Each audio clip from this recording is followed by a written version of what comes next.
perkenalkan, nama saya Anabel Maureen Cherry Terestian dari kelas I dengan nomor NIM 24095-11084. Nah, pada video kali ini saya ingin membahas suatu topik yang menurut saya sangat menarik, namun kenyataannya masih jarang dibahas.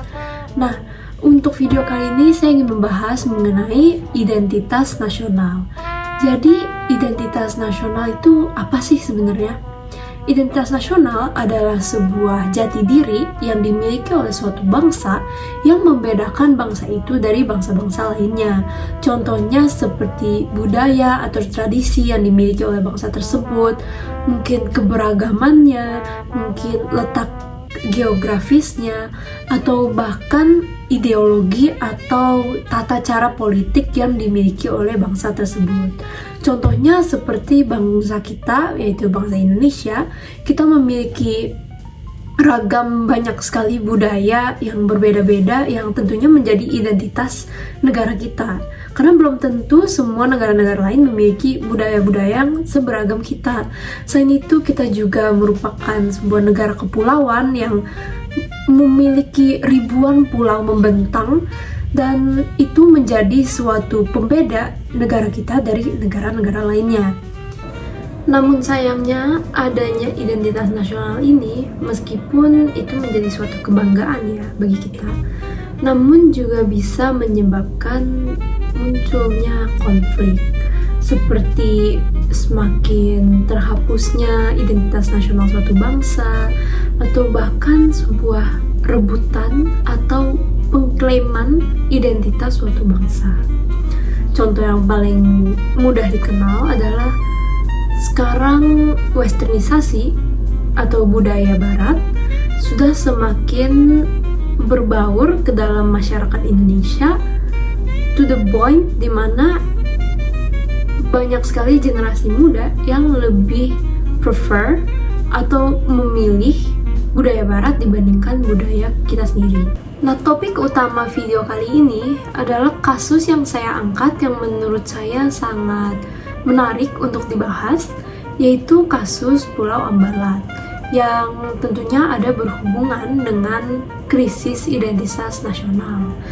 Nah, latar belakang terlebih dahulu, Pulau Ambalat merupakan suatu pulau yang berada di perairan Laut Sulawesi.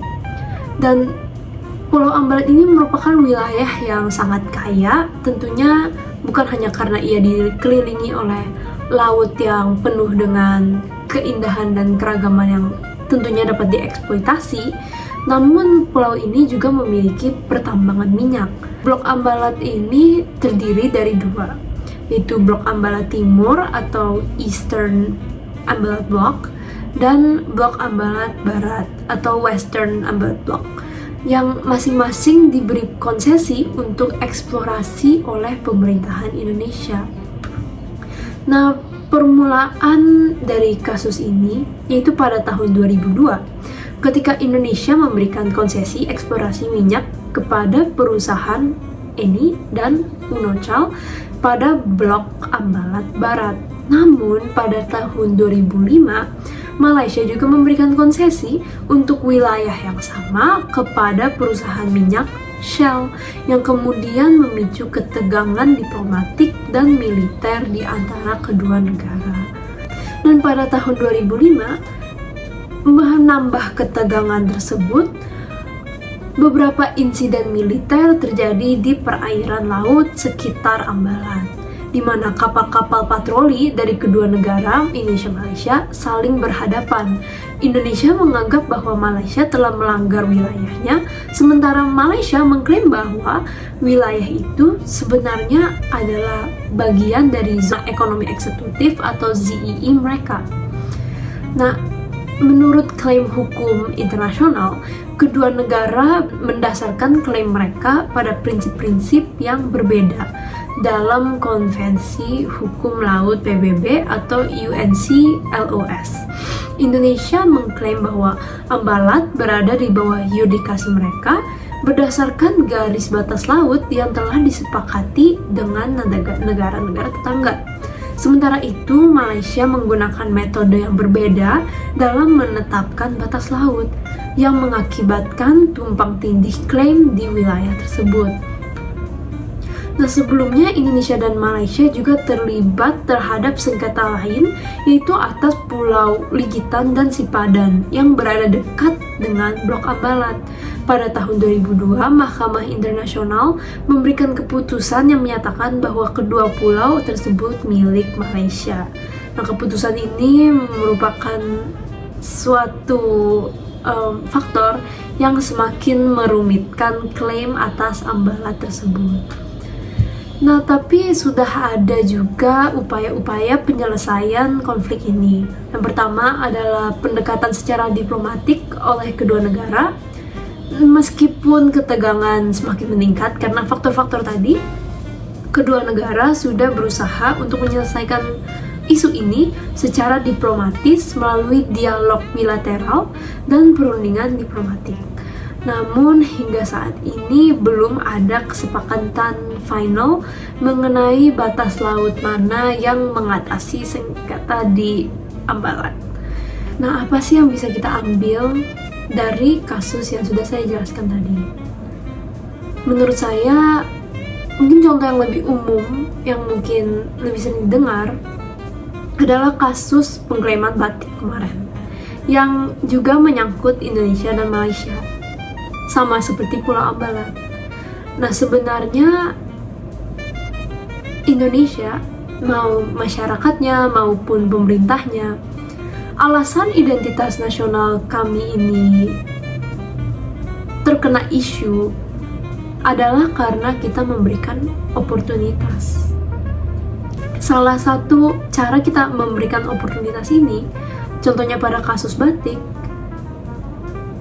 banyak sekali generasi muda sekarang yang kurang mengerti akan jangankan asal-usul dari batik, mungkin jenis-jenisnya atau signifikansinya itu masih belum banyak dimengerti oleh para warga Indonesia sendiri.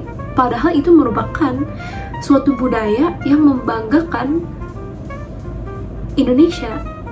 Dan ketika sebuah kebanggaan tersebut direbut, barulah kita research, barulah kita panik karena identitas kami istilahnya sudah mau dihapus atau diambil atau direbut.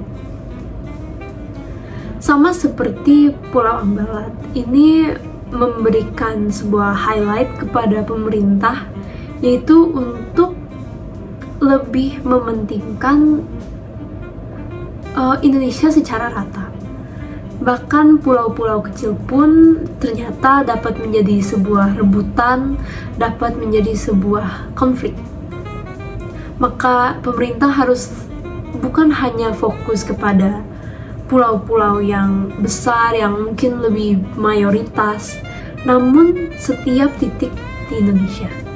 Karena identitas nasional itu terbentuk bukan hanya dari suatu mayoritas kan, namun setiap titik-titik tersebut, setiap budaya, setiap pulau, setiap karakteristik yang kita punya, itulah yang membentuk kita, membentuk identitas nasional kita.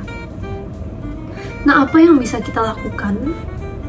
Mungkin kita belum bisa menyelesaikan isu Pulau Ambalat tentunya, namun kita masih bisa menjaga identitas nasional kita. Kita harus lebih peka akan terancamnya identitas kita.